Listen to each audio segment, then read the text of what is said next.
नमस्कार. खोटी स्तुती ऐकायला विचित्र वाटेल, पण ते एक कला असू शकते. एक असं शस्त्र जे लोक स्वतःच्या फायद्यासाठी वापरतात. आज आपण बरोबर हेच पाहणार आहोत एका बोधकथेच्या माध्यमातून. बघूया नक्की काय दडलं या कलेमागे आणि तिचे धोके काय आहेत. चला तर मग सुरू करूया ही इंटरेस्टिंग गोष्ट.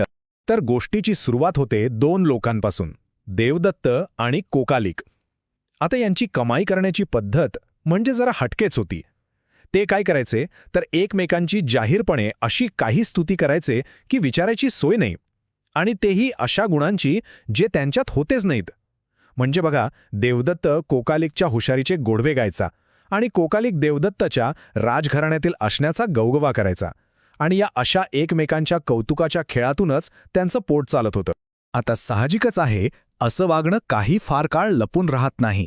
त्यांच्या इतर बंधूंच्या हे लक्षात आलंच, आणि जेव्हा यावर चर्चा सुरू झाली तेव्हा त्यांचे गुरु म्हणजे मास्टर पुढे आले आणि त्यांनी एक अशी गोष्ट सांगितली जी ऐकून सगळे चकित झाले.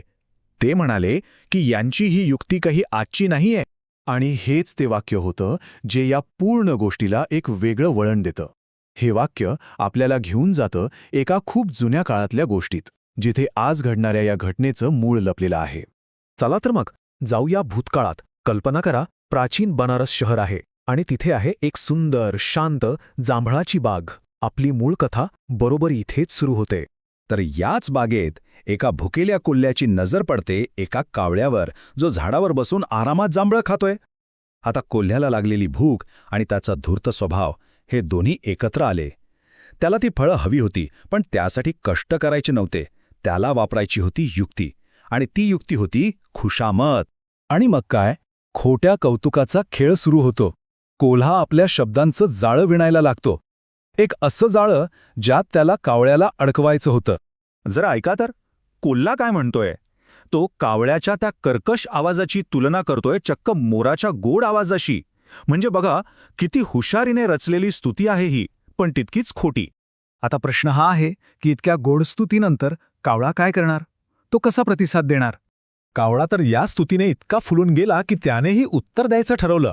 आणि त्याचं उत्तर काय होतं माहीत आहे? स्तुतीच्या बदल्यात स्तुती. कावळ्याने पण काही कमी नाही केलं. त्याने कोल्ह्याची तुलना थेट वाघाशी केली, आणि या कौतुकाने खुश होऊन त्याने फांदी हलवली आणि कोल्ह्यासाठी काही जांभळं खाली पाडली. म्हणजे बघा, एका स्तुतीच्या बदल्यात दुसरी स्तुती, आणि वर फळांचं बक्षीस. पण त्यांचा हा जो खोटारडेपणाचा खेळ सुरू होता ना, तो कोणीतरी लपून पाहत होतं. एक असा साक्षीदार ज्याला यातलं सगळं सत्य माहीत होतं. आणि तो साक्षीदार दुसरा कोणी नव्हता तर त्या जांभळाच्या झाडावर राहणारी देवता होती. एक अशी शक्ती जी फक्त बघत नव्हती, तर तिला सत्य काय आहे हे कळत होतं. त्या देवतेने मग या दोघांच्या खोटेपणावर थेट प्रहार केला. तिने दोघांचीही खरी ओळखच समोर आणली. एक मांसभक्षक कावळा आणि एक प्रेत खाणारा कोल्हा. तिच्या या सडेतोड शब्दांनी त्यांच्या खोट्या स्तुतीचा बुरखाच फाडून टाकला. आणि इतकंच नाही, तर त्या देवतेने एक भयंकर रूप घेतलं आणि त्या दोघांनाही तिथून घाबरून पळवून लावलं. आणि अशा प्रकारे त्यांच्या त्या खोट्या देवाणघेवाणीचा तिथेच शेवट झाला. ठीक आहे, तर आता परत वर्तमानात येऊया. गुरूंनी ही जुनी गोष्ट सांगितली, आणि आता ते या गोष्टीतील पात्रांना आजच्या लोकांशी जोडणार होते, ज्यामुळे या संपूर्ण कथेचा खरा अर्थ सगळ्यांना कळणार होता. आणि मग गुरूंनी तो सगळ्यात मोठा उलगडा केला. ते म्हणाले, त्या गोष्टीतला धूर्त कोल्हा म्हणजे दुसरा कोणी नसून आजचा देवदत्त आहे. तो खुशामत करणारा कावळा म्हणजे कोकालिक, आणि सत्य ओळखणारी ती झाडाची देवता, ते म्हणजे मी स्वतः. आणि हे ऐकताच एका क्षणात या कथेमागचा धडा सगळ्या बंधूंना अगदी स्पष्टपणे कळाला. तर मग या पूर्ण कथेतून आपल्याला काय शिकायला मिळतं? सगळ्यात पहिलं म्हणजे खोटी स्तुती हा निव्वळ स्वार्थाचा व्यवहार असतो, जिथे दोन्ही बाजूंचा काही ना काही फायदा लपलेला असतो. दुसरी गोष्ट, अशी स्तुती नेहमीच पोकळ असते, म्हणजे नसलेल्या गुणांचं कौतुक करून एक खोटा आभास तयार केला जातो. आणि सगळ्यात महत्त्वाचं, हा जो आभास असतो ना, याला फक्त एक निस्वार्थ आणि त्रयस्थ व्यक्तीच ओळखू शकते. ही गोष्ट जरी खूप जुनी असली तरी ती आजच्या जगालाही तंतोतंत लागू पडते, नाही का?